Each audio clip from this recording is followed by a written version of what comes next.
and the United States will not be lectured to by countries that lack any credibility when it comes to treating both Israelis and Palestinians fairly.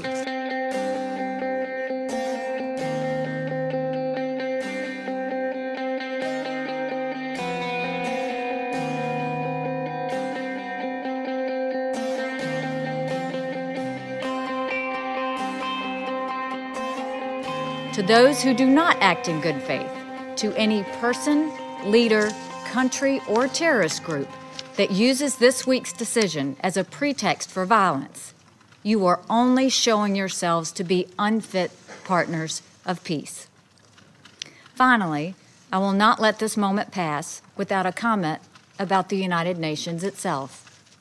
Over many years, the United Nations has outrageously been of the world's foremost centers of hostility towards Israel.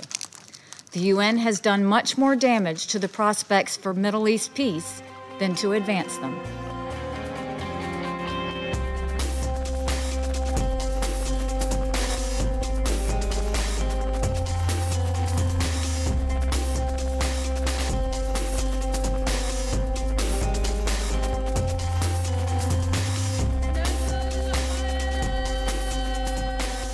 This did not sit well with Nikki Haley. Standing here today, being forced to defend sovereignty and the integrity of my country, the United States of America, many of the same thoughts have come to mind. The United States is by far the single largest contributor to the United Nations and its agencies. We do this in part in order to advance our values and our interests. We do this because it represents who we are. It is our American way. But we'll be honest with you. When we make generous contributions to the UN, we also have a legitimate expectation that our goodwill is recognized and respected. Unlike in some UN member countries, the United States government is answerable to its people. As such, we have an obligation to acknowledge when our political and financial capital is being poorly spent. We have an obligation to demand more for our investment. And if our investment fails, we have an obligation to spend our resources in more productive ways. So now we make threats to the UN. Wow, isn't what she's saying here a quid pro quo? The impeached Trump people may want to look again at the Hobbs Act. I'm just saying. Calling it a big step in the right direction. Nikki Haley on Sunday night announced a historic reduction in the UN operating budget. Haley said the plan calls for a $285 million cut for the 2018 to 19 fiscal year. The inefficiency and overspending of the United Nations are well known, Haley added.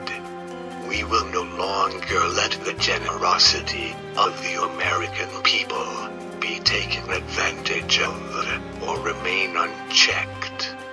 The arguments about the President's decision to move the American embassy to Jerusalem have already been made. They are by now well known. The decision was in accordance to U.S. law dating back to 1995, and its position has been repeatedly endorsed by the American people ever since. She mentions this a lot during her tirade, that the American people have repeatedly endorsed this idea of moving the embassy to Jerusalem. Rather, the President's decision reflects the will of the American people. Only I don't remember voting on this topic or participating in a survey regarding the embassy, so I don't understand how she can make this claim. Her implying that this move is because of the American people, I find extremely offensive. What this move effectively does is United States having a suspiciously close relationship with Israel. There is an agenda at hand that has been around for a very, very long time. Our right as a nation to choose the location of our embassy. There is no need to describe it further. Instead, there is a larger point to make. The United States will remember this day in which it was singled out for attack in the General Assembly for the very act of exercising our right as a sovereign nation. We will remember it when we are called upon to once again make the world's largest contribution to the United Nations. And we will remember it when so many countries come calling on us, as they so often do, to pay even more and to use our influence for their benefit. America will put our embassy in Jerusalem. That is what the American people want us to do, and it is the right thing to do. No vote in the United Nations will make any difference on that. But this vote will make a difference on how Americans look at the UN and on how we look at countries who disrespect us in the UN.